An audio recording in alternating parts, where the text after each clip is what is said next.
하나님의 말씀은 사도행전 1장 1절에서 2절 말씀 보시겠습니다. 사도행전 1장 1절에서 2절 말씀 신약성경 187쪽입니다. 데오빌로여, 내가 먼저 쓴 글에는 무릇 예수의 행하시며 가르치시기를 시작하심부터 그의 택하신 사도들에게 성령으로 명하시고 승천하신 날까지의 일을 기록하였노라. 아멘. 우리말은 세계 어느 나라 말보다 존댓말과 반말의 구분이 두드러집니다. 손위 사람에게 사용하는 존댓말과 손 아래 사람을 향한 반말이 확연하게 구분되는 것입니다. 이와 같은 이중 구조의 언어는 장점과 단점을 동시에 지니고 있습니다. 누가 보아도 어른인 분을 향해서 그분을 존중하고 높여드리기 위해서 존댓말을 쓰는 것은 더없이 아름다운 예의입니다. 그러나 유치원에서 서로 재미있게 뛰어놀던 아이들이 일단 초등학교에만 들어가면 상급생과는 일체의 대화를 단절하고 살아갑니다. 상급생과 대화를 하려면 존댓말을 써야 되기 때문입니다. 중학교 때부터 이 구분은 더 엄격해집니다. 중학교에서 행여 상급생에게 반말을 썼다가는 무슨 봉변을 당할지 모릅니다. 그렇다고 상급생도 하급생에게 경어를 써주는 것은 아닙니다. 불과 12개월 이내의 차이밖에 없는 상급생은 마치 어른처럼 하급생에게 반말을 하고 하급생은 상급생에게 꼬박꼬박 존댓말을 써야 합니다. 이처럼 1년 미만의 시차로 인해서 상급생과 하급생 사이에 존댓말과 반말이 엄격하게 구분되고 있는 현실이다 보면 그들 사이에 마음을 털어놓고 주고받는 대화가 가능할 리가 없습니다. 그래서 우리 자녀들은 무려 12년에 걸친 초등학교, 중등학교, 고등학교를 거치는 동안 고작 자기와 같은 학년의 친구들만 깊이 사귀고 맙니다. 우리나라 청소년들이 유달리 상급생이나 하급생과의 융합 없이 같은 또래끼리의 집단의식이 강한 것은 이와 같은 우리의 언어와 무관하지 않습니다. 이런 현상은 대학을 거쳐 사회생활에까지 연결되고 있습니다. 며칠 전에 TV에서 연예인 박수홍 씨의 아주 재미있는 이야기를 들었습니다.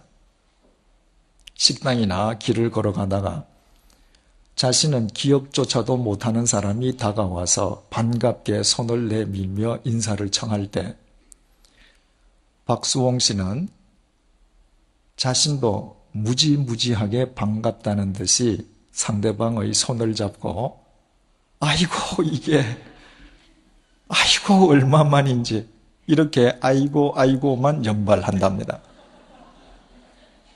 그리고 뒷말은 계속 얼버무린답니다.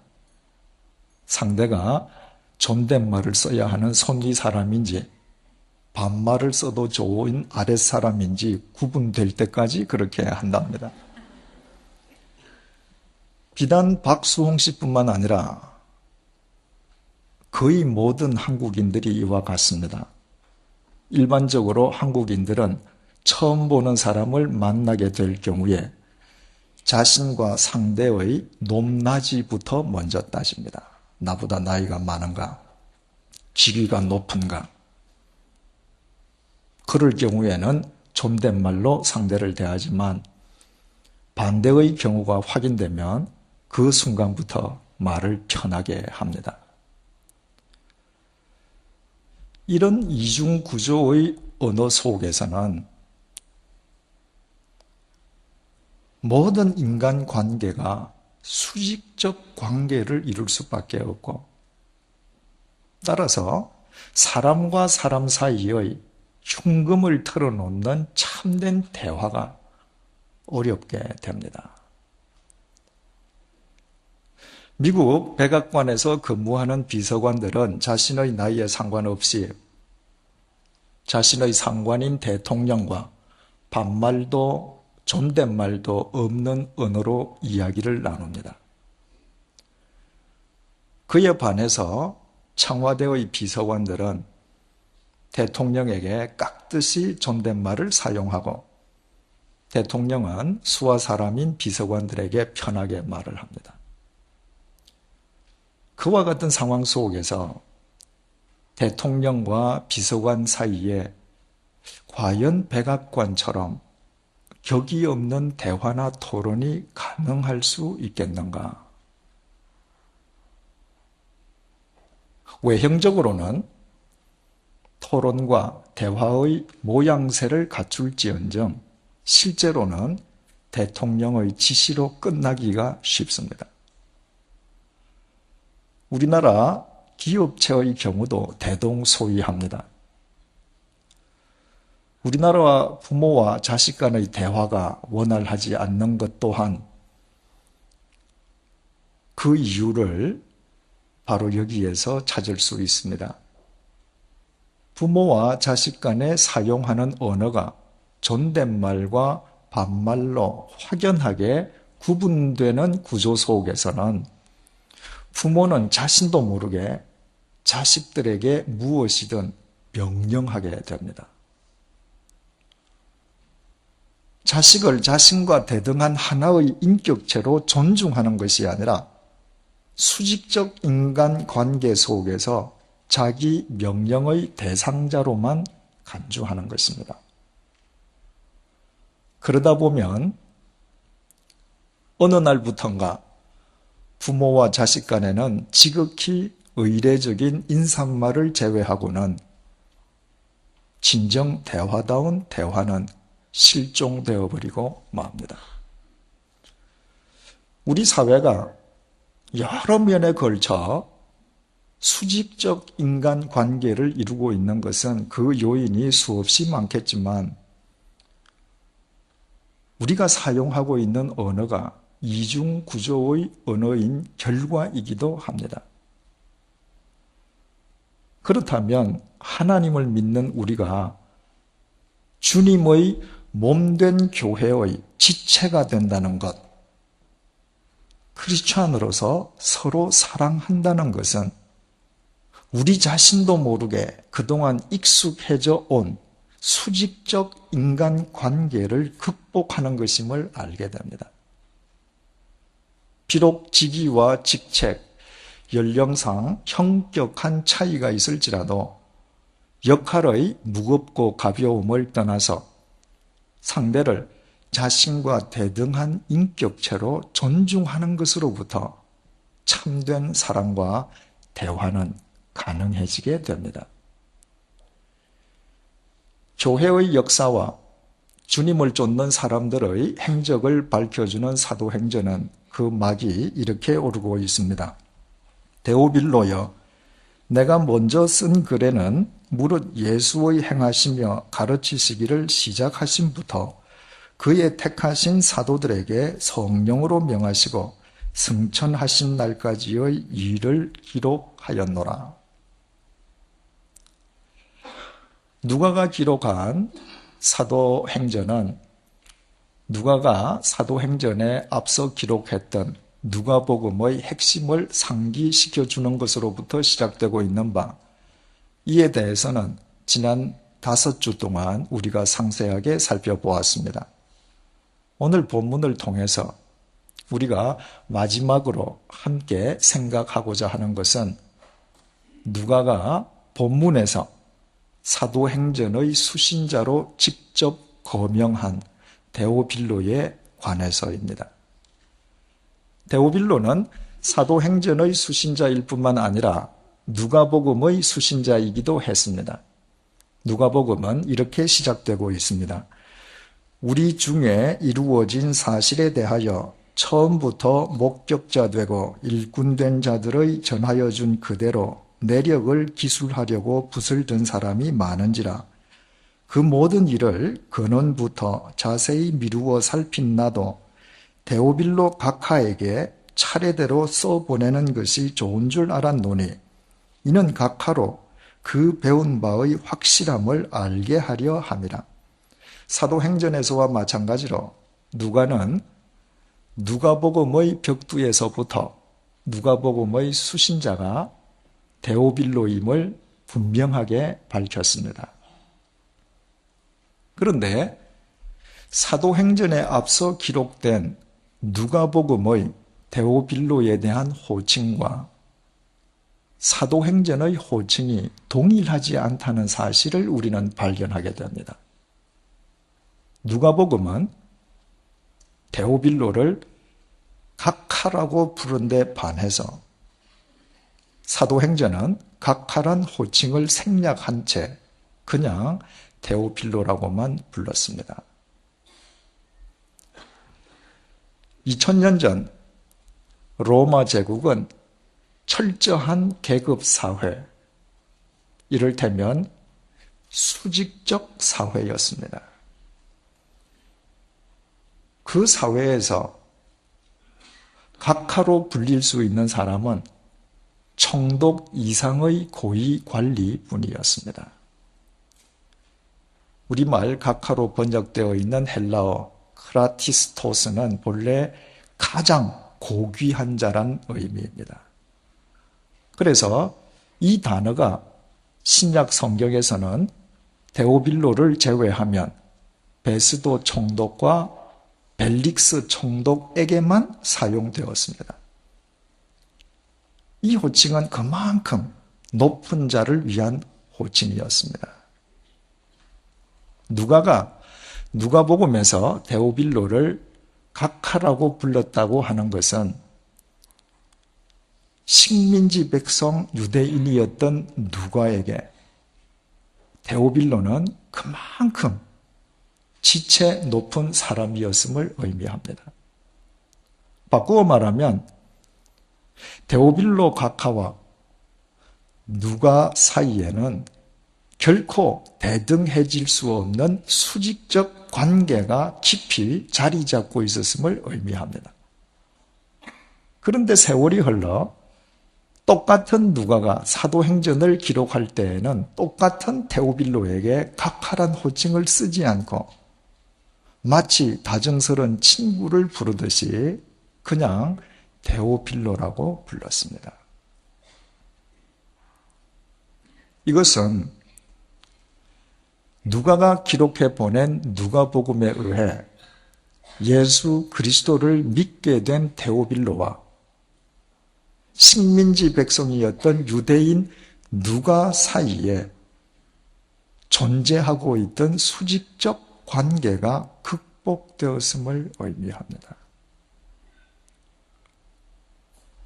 인간관계에서 수직적 관계는 어떤 경우에도 아랫사람에 의해서는 극복되지 않습니다.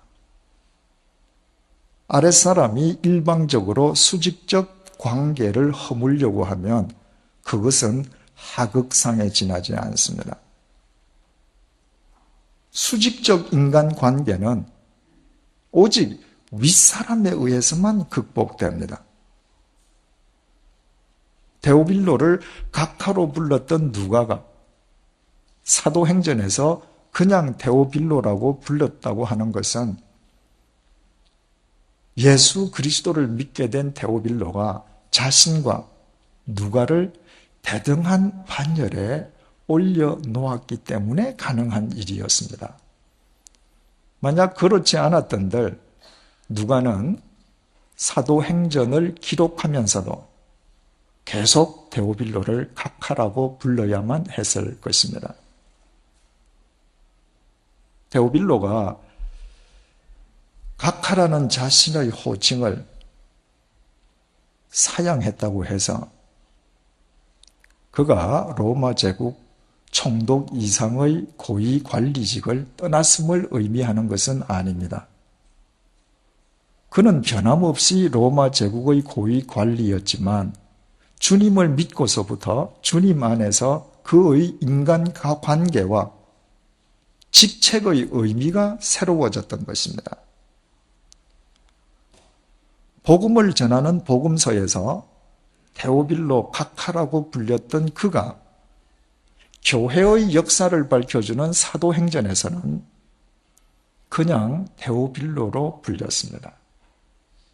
이것은 복음은 지체 높은 사람에게도 전해져야 하지만 교회는 교회를 이루고 있는 사람들이 자신의 지위 고하를 막론하고 수직적 인간관계를 극복하고 주님 안에서 모두 대등한 지체가 되어야 함을 우리에게 일깨워주고 있습니다. 데오빌로라고 하는 이 이름은 하나님을 뜻하는 헬라어 테오스와 사랑 혹은 친구를 의미하는 필로스의 합성어입니다. 우리말로 직역하면 하나님을 사랑하는 자 혹은 하나님의 사랑을 입은 자 또는 하나님의 친구가 됩니다. 자신의 지위 고하를 막론하고 모든 사람과의 관계에서 수직적 관계를 극복하고 상대를 자신과 똑같은 인격체로 대등하게 존중하는 자가 하나님을 사랑하는 자요. 그가 하나님의 사랑을 입는 자요. 그가 하나님의 진정한 친구가 될 수 있음을 데오빌로라는 이름 자체가 우리에게 역설해주고 있습니다. 수직적 인간관계를 극복하지 않고서는 하나님의 교회를 이룰 도리가 없기 때문입니다. 수직적 관계를 극복하지 않고 하나님의 교회를 이룰 수 있는 길은 이 세상 그 어디에도 없습니다. 사도 바울은 로마 교회, 고린도 교회, 데살로니가 교회에 편지를 쓰면서 너희는 거룩하게 입맞춤으로 서로 무난하라고 명했습니다. 사도 베드로 역시 자신의 편지에서 너희는 사랑의 입맞춤으로 피차 무난하라고 똑같은 명령을 내렸습니다. 철저한 계급 사회였던 2000년 전 당시 상류 사회의 인사법은 서로 입을 맞추는 것이었습니다. 그러나 그것은 그들만의 인사법이었을 뿐 자신보다 신분이 낮은 자와는 입을 맞추어 인사하지 않았습니다. 수준이 비천한 자들은 지체 높은 자의 손등이나 발등에 자신의 입술을 가져다 대는 것으로 인사를 대신했습니다. 바로 고린도 교회와 로마 교회, 데살로니가 교회에 이 세상의 인사법이 그대로 들어온 것이었습니다. 교회 안에서 지체 높은 사람들끼리 서로 입을 맞추어 인사를 하면서도 자기네들끼리만 그렇게 인사를 했습니다. 교회 안에서 자기보다 신분이 낮은 사람은 거들떠 보지도 않았던 것입니다. 바울과 베드로는 그 잘못을 질책하면서 수준이 형편없이 미달되는 사람과도 격식을 갖추어 거룩하게 입맞춤으로 인사할 것을 명령했습니다. 바꾸어 말하면 교회 안에서 수직적 인간 관계를 극복할 것을 명령했던 것입니다. 교회의 시작은 수직적 인간관계를 극복하는 것으로부터 출발하기 때문입니다. 우리는 요즘 수요 성경 공부 시간을 통해서 고린도 전서를 배우고 있습니다. 사도 바울은 고린도 전서 1장 9절을 통해서 하나님의 미쁘심, 즉 하나님의 신실하심을 이렇게 증언했습니다. 너희를 불러 그의 아들 예수 그리스도 우리 주로 교제케 하시는 하나님은 미쁘시도다. 하나님께서는 우리를 부르셔서 당신의 독생자이신 예수 그리스도와 교제케 해주셨습니다. 세상의 모든 부모들은 자기 자식에게 너보다 나은 친구를 사귀라고 권합니다. 만약 자기 자식이 자기 자식에 비해서 형편없이 수준 미달인 친구를 사귀려고 하면 부모는 가차없이 자식을 나무라기도 합니다. 그러나 하나님 아버지께서는 당신의 아들이신 예수 그리스도에게 우리처럼 형편없는 인간과 교제할 것을 명령하셨습니다. 혹 수준 미달인 친구를 거두어 주라고 자기 자식에게 권하는 부모가 이 세상에 있다 할지라도 부모의 그런 요청에 순순히 따를 자식이 과연 몇 명이나 있겠습니까? 그러나 예수님께서는 하나님 아버지의 명령에 전적으로 순종하시어서 우리 같은 죄인들을 친구로 받아주시고 우리와 교제하셨습니다.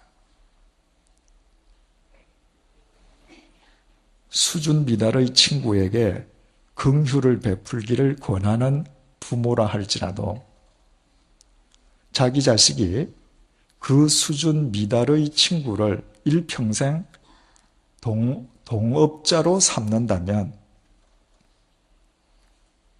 아마 모든 부모는 만사를 제쳐놓고 저런 친구와 동업하면 안 된다고 자식을 만류하고 나설 것입니다. 그러나 우리 하나님 아버지께서는 정반대셨습니다. 하나님께서 우리를 부르셔서 당신의 아들 예수 그리스도와 교제케 하셨다고 할 때 사도 바울은 교제라는 용어를 헬라어 코이노니아로 기술했는데 바로 그 단어는 동력자를 뜻하는 코이노노스에서 유래되었습니다. 하나님 아버지께서는 우리 같은 더러운 죄인을 당신의 아들 예수 그리스도의 친구로 교제케 하셨을 뿐만 아니라 우리 일평생토록 예수님의 동력자로 살아가게 해주신 것입니다. 그리고 예수님께서는 그 하나님의 명령에 철저하게 순종하셔서 우리 같은 미물을 당신의 동력자로 삼아주셨습니다. 그렇기에 우리는 오늘도 이 세상을 그리스도인으로 살아갈 수 있는 것입니다. 한마디로 표현하면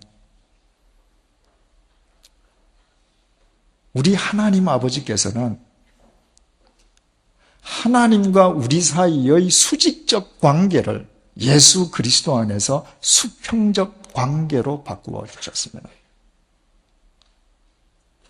결코 하나님과 대등할 수 없는 우리를 하나님께서는 예수 그리스도 안에서 당신의 자녀로 당신과 대등한 인격체로 존중해 주신 것입니다. 우리가 어떤 절망적인 상황 속에서도 이 세상에서 꿋꿋하게 크리스찬으로 살아갈 수 있는 것은 이처럼 우리를 예수 그리스도 안에서 당신과 대등하게 대해주시고 당신의 동력자로 삼아주시는 하나님의 신실하심을 믿기 때문입니다.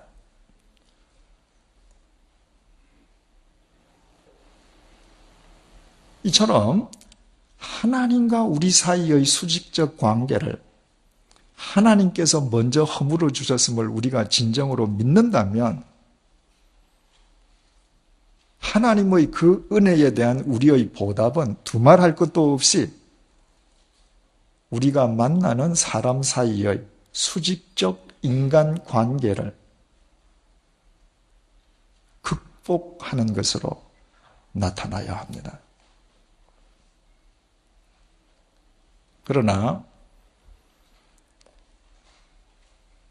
안타깝게도 서두에서 말씀드린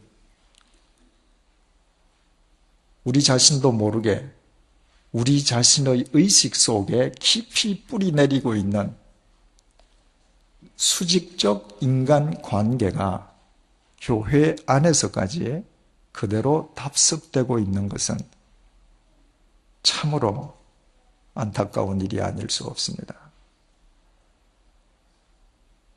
그것은 교회의 모든 직분이 곧 계급이라는 그릇된 인식의 만연입니다. 거의 모든 크리스찬들이 교회의 직분은 봉사를 위한 직분이라고 입으로 말은 하면서도 실제로는 일반 교인보다 서리 집사가 더 높고 서리 집사보다 안수 집사가 더 높고 안수 집사보다 장로와 목사가 더 높다는 식의 계급으로 인식하고 있습니다. 그 결과 교회 안에서 교인 간의 관계는 수평적 관계가 아니라 수직적 관계로 경직되고 있습니다. 500년 전에 가톨릭의 하이어라키, 다시 말해서 가톨릭의 철저한 계급주의에 맞서서 모든 그리스도인들은 예수 그리스도 안에서 대등한 제사장임을 주창하고 태동된 개신교가 유독 한국에서만 그릇된 계급의식의 덫에 빠져 있는 것입니다. 16세기 제네바에서 꽃을 피웠던 칼뱅의 종교개혁을 유럽 대륙 내에 있던 그리스도인들은 세상과 교회를 새롭게 개혁하는 성경적 이념으로 받아들였습니다. 그래서 그곳 크리스찬들은 자신들의 교회를 스스로 개혁교회라 불렀고 교회가 지속적으로 개혁을 지향하는 한 그곳에서는 교회의 직분이 계급으로 오인될 여지가 적었습니다. 그러나 제네바에서 칼뱅을 도와서 종교개혁에 동참했던 스코틀랜드의 존 낙스는 칼뱅의 종교개혁을 사람의 조직으로 받아들였습니다. 그래서 그는 스코틀랜드로 돌아가서 사람의 조직인 장로교회를 세웠고 그 장로교회가 미국으로 건너갔습니다. 장로교회가 교회를 사람의 조직으로 인식했다고 하는 것은 처음부터 교회 직분이 계급으로 오인될 가능성이 있었음을 의미하는 것입니다. 그러나 미국 장로교회는 미국에서 침례교나 감리교에 비해서 전혀 각광을 받지 못했습니다.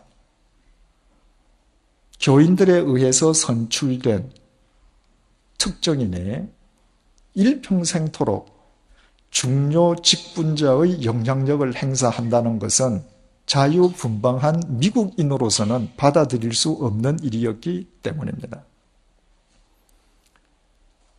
그래서 오늘날 미국 장로교회에서는 장로 피선거권이 19세에서부터 90세까지 주어지고 있습니다.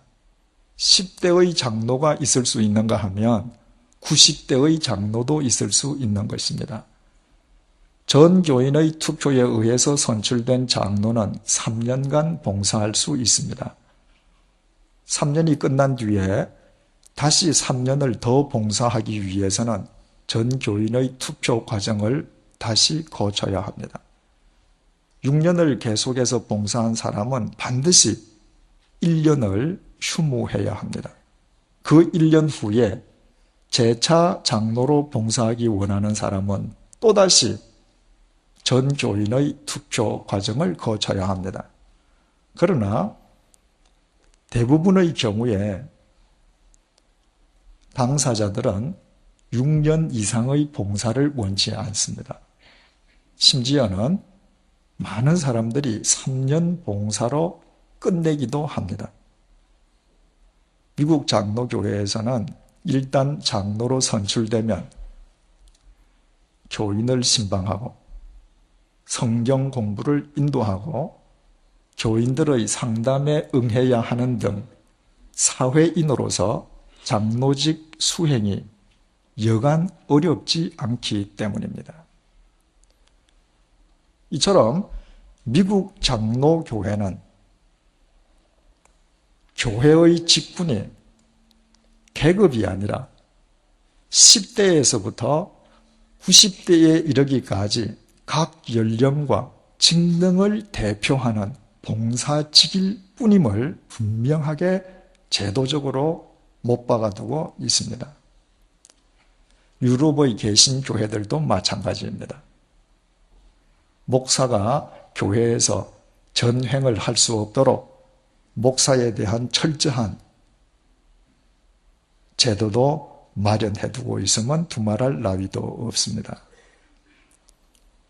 그런데 120년 전에 미국에서 태평양을 건너 한국에 도입된 장로 제도는 한국의 가부장적인 제도와 한국 특유의 수직적 인간관계와 접목되면서 철저한 계급 제도로 변질되고 말았습니다.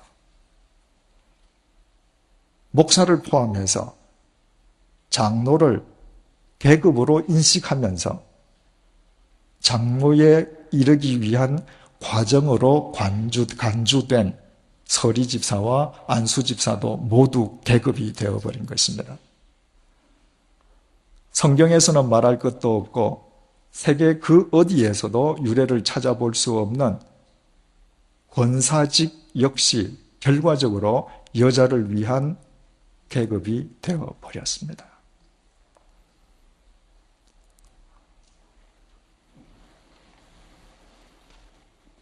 세계 개신교 교회 중에서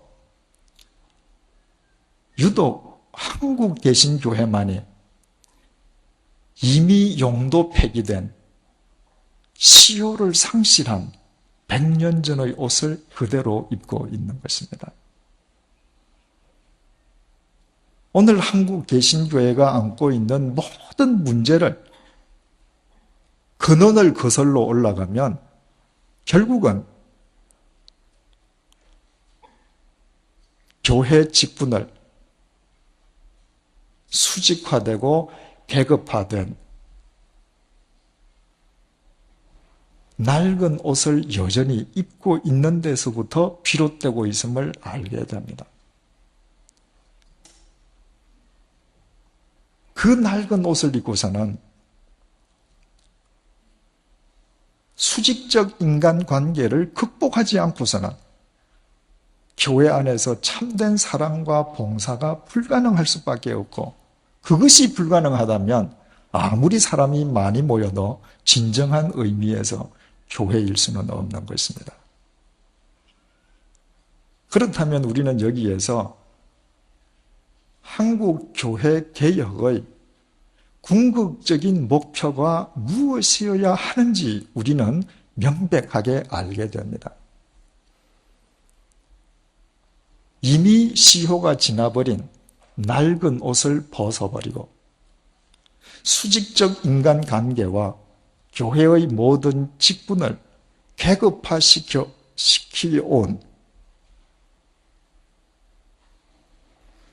그 모든 허물을 극복하는 것입니다. 이 시대에 맞는 새로운 옷을 입는 것입니다.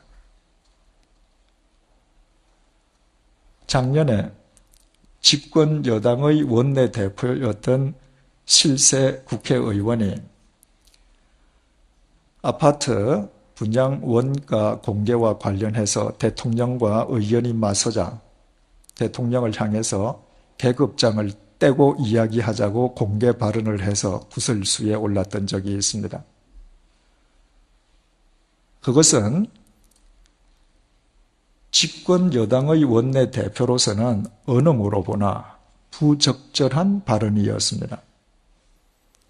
그러나 교회에서는 세상의 계급장이든 그릇 인식된 교회의 계급장이든 어떤 형태의 계급장이든 계급장을 떼지 않으면 안 됩니다.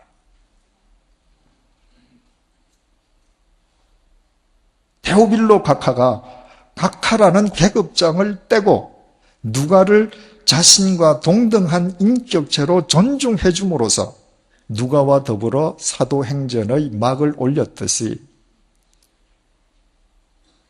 로마 교회와 고린도 교회의 교인들이 자신의 계급장과 상관없이 형편없이 수준 미달인 교인들과도 거룩하게 입을 맞추고 서로 인사함으로 진정한 교회가 되었듯이 참된 교회의 출발은 그 교회를 이루는 모든 사람들이 어떤 형태의 계급장이든 계급장을 떼고 수직적 인간관계를 뛰어넘는 것으로부터 시작됩니다. 100주년 기념교회가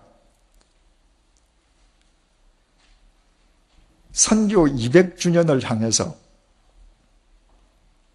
선교 100년의 바통을 이어주는 사명을 부여받았다면 그 바통은 이미 시효가 지난 낡은 옷을 벗고 한국 교회의 미래를 위해서 새로운 옷을 전해주는 것으로 나타나야 됨을 우리는 깨닫게 됩니다. 그것은 어느 교단에도 소속됨이 없이 초교파적으로 발족된 우리 교회가 이 시대에 감당해야 할 우리의 시대적 사명입니다. 사랑하는 교우 여러분, 어떤 형태의 계급장이든 교회 안에서 우리의 계급장을 내려놓으십시다. 주님 안에서 우리 함께 수직적 인간관계를 극복해 가십시다.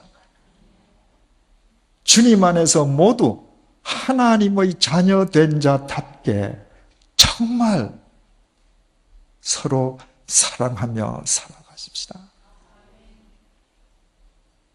이미 그 본래의 의미를 상실한 채 교회 계급의 의미로 전락해버린 기존 직분의 호칭 대신에 우리가 교회 안에서 서로 어떻게 부르는 것이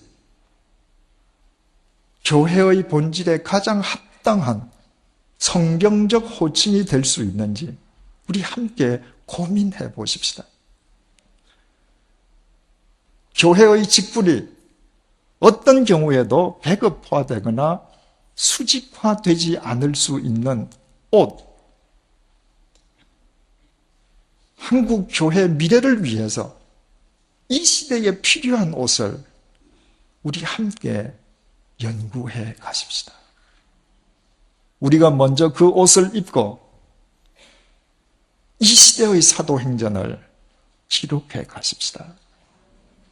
그때 우리는 하나님을 진정으로 사랑하는 이 시대의 데오빌로, 하나님의 사랑을 입는 데오빌로, 우리를 불러주시고 예수 그리스도와 교제케 하시고 동력케 하신 하나님의 친구 데오빌로가 될 것입니다. 기도하시겠습니다. 주님, 데오빌로가 복음을 접할 때에는 데오빌로 각하였습니다. 그러나 그가 복음을 믿고 난 뒤엔 자신의 계급장을 내려놓음으로 누가와 더불어 사도행전의 막을 여는 진정한 교회일 수 있었고, 하나님을 사랑하고 하나님의 사랑을 입는 새로운 데오빌로가 되었습니다. 주님, 이 시간 우리 역시 주님 앞에 모든 형태의 계급장을 내려놓습니다. 우리를 동력자 삼아주신 주님 안에서 우리 모두 우리의 가정과 일터 그리고 교회에서 수직적 인간관계를 극복하게 도와주십시오. 이미 시효가 지난 낡은 제도의 옷을 벗어버리고 선교 200주년을 내다보며 한국 교회에 꼭 필요한 새로운 옷을 지을 수 있는 지혜를 허락해 주십시오. 우리 모두 한국 교회 행전의 새로운 장을 여는 이 시대의 데오빌로로 살아가기에 필요한 은혜를 날마다 베풀어 주십시오. 예수님의 이름으로 기도드립니다. 아멘.